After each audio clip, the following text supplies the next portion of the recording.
Hello everyone, this is Deepanshu Rajput and welcome to this amazing class of English. आप सभी लोगों का स्वागत करता हूं, मेरे छोटे भाई बहनों का मैं बेहतरीन इस अमेजिंग क्लास में स्वागत करता हूं। और मेरा नाम दीपांशु राजपूत है और मैंने यूपी बोर्ड क्लास 12th में डिस्ट्रिक्ट रैंक 4 गेन की है। तो आज की इस बेहतरीन सी अमेजिंग क्लास में हम अपने छोटे भाई बहनों को क्या पढ़ाएंगे? आज मैं आपको बताऊंगा वायरल क्वेश्चंस। आपने थंबनेल में देखा होगा, लिखा होगा वायरल क्वेश्चंस। तो आज मैं आपको वायरल प्रश्न ही कराऊंगा। आज के जो क्वेश्चंस मैं लेके आया हूं वो इंग्लिश लिटरेचर से होने वाले हैं और ग्रामर का मैं कंप्लीट वन शॉट लेके आऊंगा। आपको कंप्लीट इंटायर ग्रामर पढ़ाऊंगा, उसकी चिंता बिल्कुल नहीं करनी है। तो आपको कंप्लीट सिलेबस मिलेगा इस चैनल पर, तो अभी सब्सक्राइब करके मेरे साथ आप जुड़ सकते हो। तो आइए शुरू करते हैं। तो आज हम देखेंगे इंग्लिश के मोस्ट इंपॉर्टेंट क्वेश्चंस। आइए शुरू करते हैं। हमारा सबसे पहला नंबर क्वेश्चन क्या होगा? सबसे पहला क्वेश्चन क्या हमसे बोल रहा है? सबसे पहले क्वेश्चन को पढ़ते हैं। क्वेश्चन क्या बोल रहा है कि what did M Hamel say when Franz reached to the school. इसका मतलब क्या है? सबसे पहले मैं इसकी आपको हिंदी बताऊंगा। आज की इस क्लास में आपको मैं हिंदी में, शुद्ध हिंदी में एक एक शब्द की हिंदी बताऊंगा, जिससे आपको समझने में बहुत ज्यादा आसानी हो जाएगी। ठीक है, आइए दिखाता हूं। तो व्हाट का मतलब होता है क्या?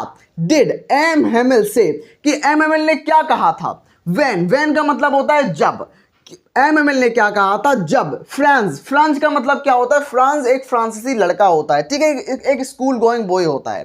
ठीक है, रीच्ड टू द स्कूल मतलब जब फ्रांस जो था अपने स्कूल में पहुंच गया, तब एम हेमिल ने क्या कहा उससे, ये बताना है। तो क्या होगा? व्हेन, जब। When Franz reached to the school, जब जो फ्रांस था वो स्कूल पहुंच गया। M Hamel saw him, M Hamel ने उसको देखा। सी सॉ सीन, सॉ मतलब देखना, तो M Hamel saw him, M Hamel ने उसको देखा। ठीक है, एंड सेड वेरी काइंडली, और एम हेमिल ने बहुत प्यार से बोला, बहुत दयालु भाव से बोला, to go to his place quickly, अपने जगह पे बैठ जाओ जल्दी। किससे बोला? एम हेमिल ने बोला फ्रेंच को, go to your place quickly, अपनी जगह पर जल्दी बैठ जाओ, हम तुम्हारे बिना ही स्टार्ट करने वाले हैं। And they had been beginning without him, और वो पूरी क्लास जो थी वो फ्रेंच के बिना ही स्टार्ट करने वाली थी, ये उन्होंने देखा था। तो क्या हुआ था? What did M Hamel say when Franz reached to the school, जब फ्रांस स्कूल पहुंचा। जो लास्ट डे था, जो हम पढ़ रहे हैं द लास्ट लेसन के क्वेश्चन आंसर कर रहे हैं, जो लास्ट लेसन था जिसमें जो फ्रांस था वो स्कूल पहुंचा, बहुत लेट पहुंचा था। तो लेट पहुंचने पर एम एम एल ने क्या बोला उससे? क्वेश्चन ये बोल रहा है। तो एम एम एल ने बोला कि when Franz reached to the school, जब फ्रांस स्कूल पहुंचा, M Hamel saw him, M M L ने उसको देखा। एंड सेड वेरी काइंडली, और बहुत प्यार से बोला, बहुत दयालु भाव से बोला, go to your place quickly, अपने स्थान पर जल्दी बैठो। And they had been beginning without him, और वो लोग जो क्लासमेट्स थे और जो हमारे एम एम एल जो हमारे टीचर थे, वो फ्रेंड्स के बिना ही स्टार्ट करने वाले थे क्लास को। ठीक है, ये बताया जा रहा है। उसके बाद सेकंड नंबर क्वेश्चन हमसे क्या बोल रहा है? पहला नंबर क्वेश्चन समझ में आया या नहीं? मैं दोबारा से इसको रिपीट कर दूंगा, चिंता नहीं करनी है, दोबारा से रिपीट कर दूंगा। और हाँ, अगर आपको क्वेश्चन आंसर्स अपने मन से बनाना नहीं आता तो सीखो बनाना। कैसे बनाया जाता है मैं दिखाऊं, अभी मैं सिखाऊंगा कैसे क्वेश्चन आंसर को मन से बना के करें। अगर आपको ये क्वेश्चन आंसर याद नहीं हो पा रहे हैं, ये वायरल क्वेश्चन है, मैं 100% गारंटी लेता हूं कि क्वेश्चंस आएगा यहीं से, क्योंकि ये वायरल क्वेश्चंस होते हैं।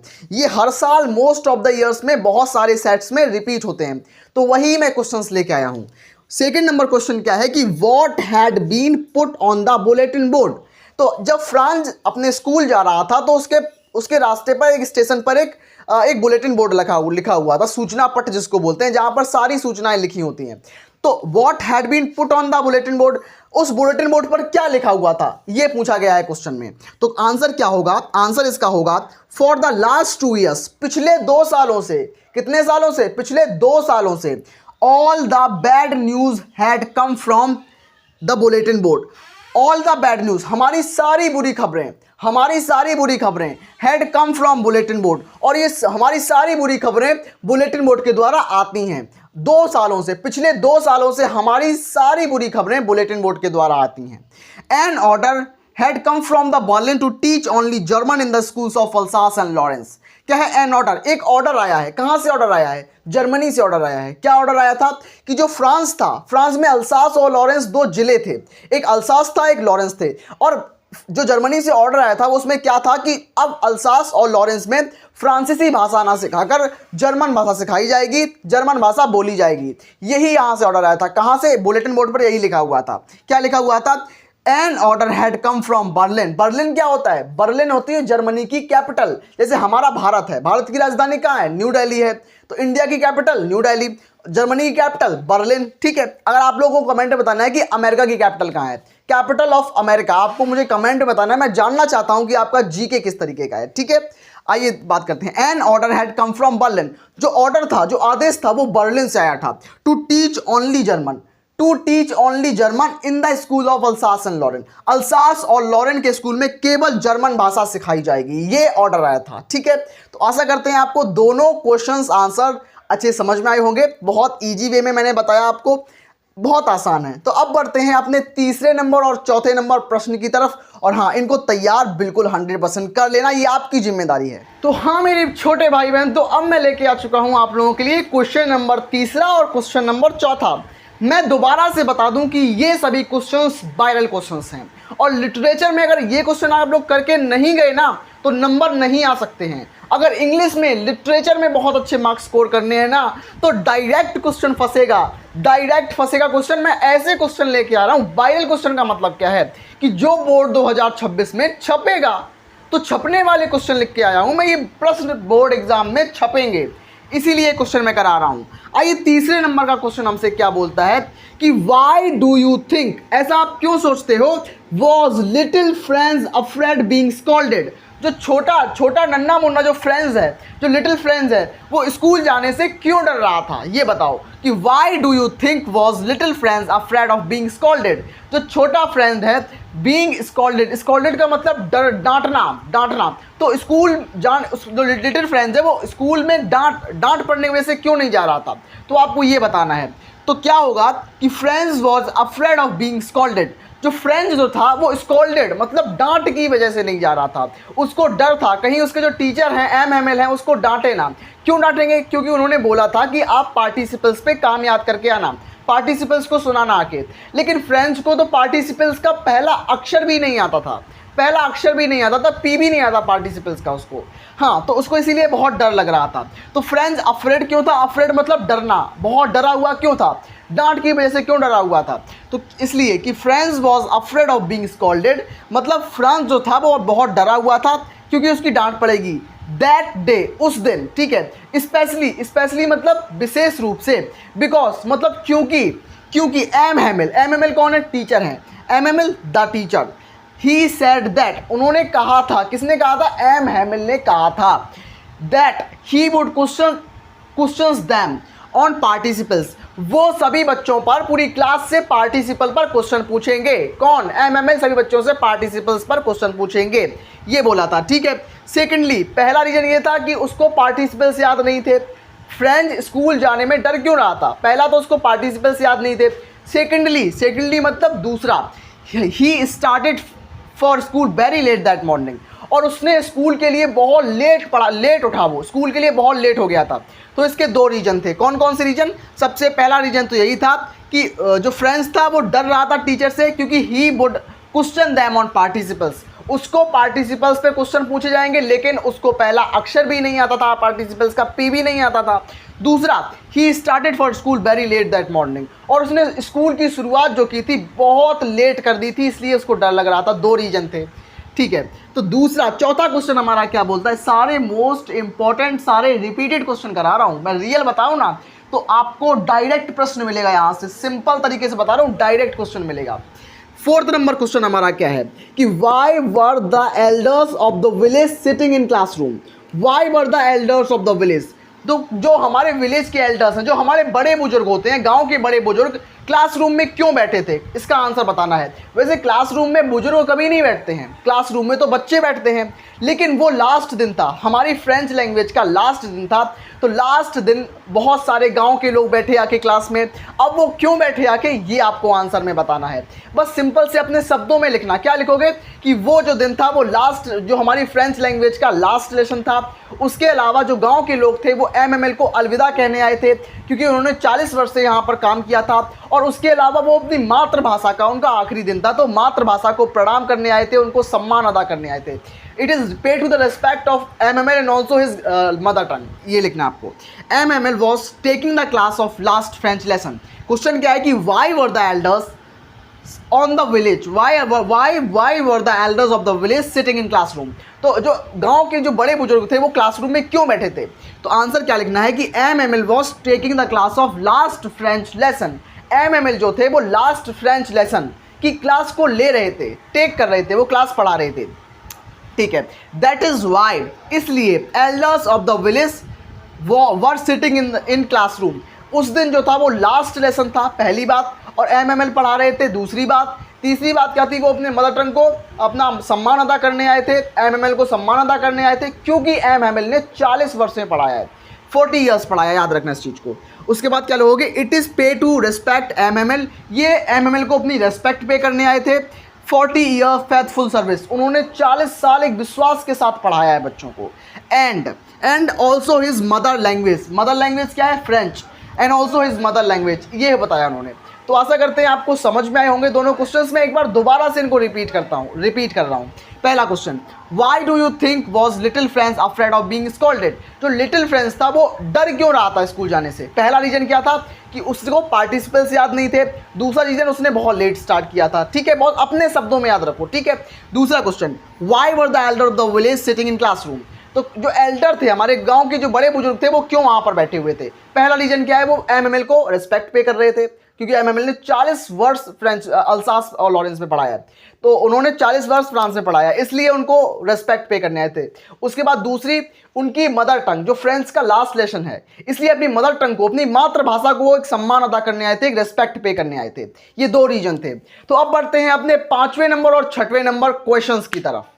तो हाँ मेरे छोटे भाई बहन, तो अब मैं आपके लिए लेके आ चुका हूं 5वां नंबर और 6वें नंबर के सारे मोस्ट इंपॉर्टेंट क्वेश्चंस। मैं दोबारा से बता दूं, अगर आप इन क्वेश्चंस को इग्नोर करोगे तो आपके नंबर बहुत घट जाएंगे। अगर आप इन 6 क्वेश्चन को भी तैयार कर लेते हो ना, तो लिटरेचर में आपको एक ना एक क्वेश्चन यहां से मिल जाएगा, 100% गारंटी लेता हूं आपकी, ठीक है। What makes the city of Firozabad famous? Question number 5वां जो हमारा है वो किससे आया है? वो क्वेश्चन नंबर 5वां जो हमारा है वो 2nd चैप्टर से आया है, मुकेश की स्टोरी से आया है। जो मुकेश होता है वो फिरोजाबाद का निवासी होता है, फिरोजाबाद का रहने वाला होता है। तो वही क्वेश्चन आया है कि what makes the city of Firozabad? Firozabad में क्या बनता है जिसके लिए वो फेमस है? क्यों फेमस है भाई? सभी जानते हैं फिरोजाबाद में बैंगल्स बनती हैं, चूड़ियां बनती हैं, कंगन बनते हैं फिरोजाबाद में, ठीक है। तो क्या लिखेंगे आंसर में? The Firozabad, the city of Firozabad, जो फिरोजाबाद का शहर है, is famous for it's bangles. जो फिरोजाबाद का शहर है वो अपने चूड़ी बनाने के लिए फेमस है। Every second family is engaged in making bangles. यहाँ पर हर दूसरा परिवार जो बैंगल्स बनाने में बिल्कुल इंगेज है, बिल्कुल बैंगल्स बनाने में व्यस्त है, लगा हुआ है, ठीक है। उसके बाद it is the centre of the India's glass blowing industry, और ये पूरे भारत की सबसे बड़ी कांच का उद्योग वाली इंडस्ट्री है, ठीक है, पूरे भारत की। फिरोजाबाद को याद रखना। जो बच्चे फिरोजाबाद से होंगे तो मुझे कमेंट में जरूर बताना कि भैया मैं फिरोजाबाद का हूँ। प्लीज़ मैं रिक्वेस्ट करता हूँ कि जो बच्चे फिरोजाबाद के हो वो कमेंट के थ्रू मुझे जरूर बताना, ठीक है। उसमें क्या लिखा है? It is the centre of India's glass blowing industry. उसके बाद फैमिलीज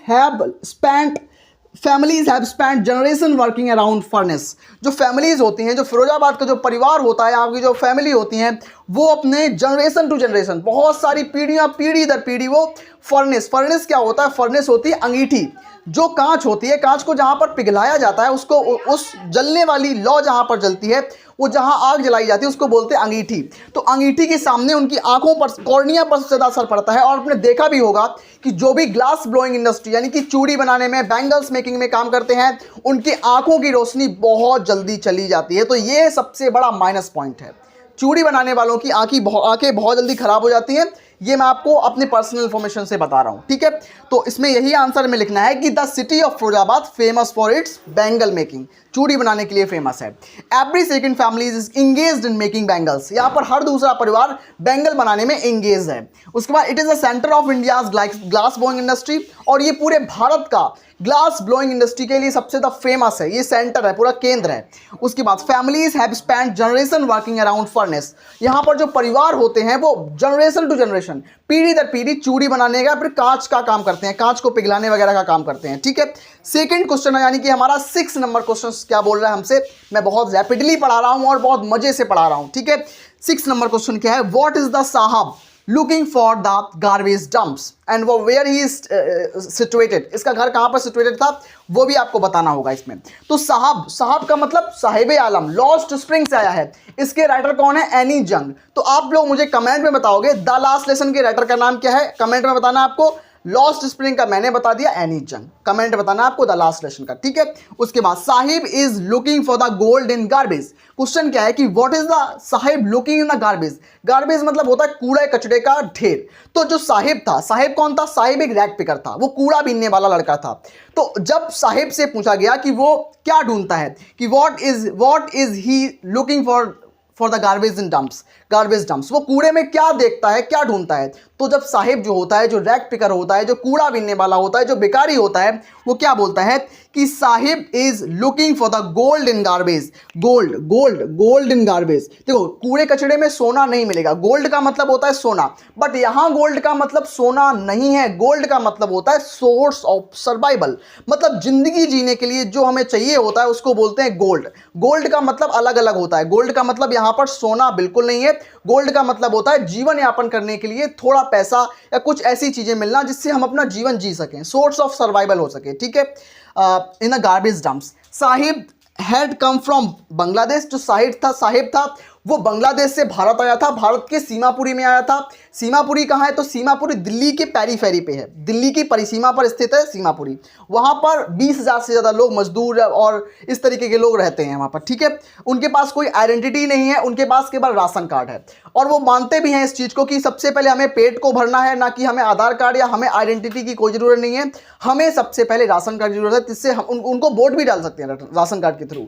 और उनको केवल राशन कार्ड चाहिए ताकि वो आराम से अपना पालन पोषण कर सकें। ठीक है, ही came with her mother in 1971। तो ये जो अपनी मम्मी के साथ 1971 में आया था, क्यों आया था, storm swept away fields and homes. जो वहाँ पर बहुत तूफान आते थे, उसके घरों को, फील्ड्स को बिल्कुल तबाह कर देते थे, इस कारण से वो बांग्लादेश से भारत आ गया था। ठीक है, तो सो दे लेफ्ट देयर कंट्री, इसलिए उसने बांग्लादेश को छोड़ दिया, ये रीजन था। तो आइए, आशा करते हैं आपको समझ में आया होगा। मैं एक बार दोबारा से इनका रैपिड रिवीजन कराता हूँ ताकि बहुत से बच्चों को एक बार में समझ नहीं आता, दोबारा में समझ लें वो। ठीक है, 5वां नंबर क्वेश्चन क्या है कि what makes the city of Firozabad famous. तो Firozabad famous for its bangle making, चूड़ी बनाने के लिए फेमस है। ठीक है, बहुत सिंपल सा लिखना है, अपने वर्ड्स में इसको बना के लिखना है, बनाना भी सीखो, सिंपल है, बनाना सीखो सबसे पहले। What is Sahib looking for the garbage dumps. तो साहिब क्या ढूंढ रहा था, साहिब गोल्ड ढूंढ रहा था। साहिब बांग्लादेश से कब आया, 1971 में, अपनी मम्मी के साथ। क्यों आया, क्योंकि वहां पर बहुत ज्यादा स्टॉर्म्स आते थे, उसकी फील्ड्स और होम्स बिल्कुल डिस्ट्रॉय हो जाते थे।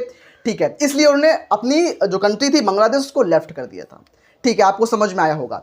अब मैं आपसे पूछता हूं कैपिटल ऑफ बांग्लादेश क्या है, ये आपको कमेंट मुझे बताना है आंसर। और हाँ, आशा करता हूं आज की इस अमेजिंग क्लास में आपको मजा आया होगा, बहुत इंटरेस्टिंग क्लास लगी होगी, और मजे के साथ साथ पढ़ाई भी करते चलो, क्योंकि ये सारे वायरल क्वेश्चंस हैं। ये क्वेश्चन बोर्ड में जरूर आएंगे, मैं 100% की गारंटी लेता हूं। तो मिलते हैं ऐसी धमाकेदार अमेजिंग क्लास में, तब तक के लिए धन्यवाद।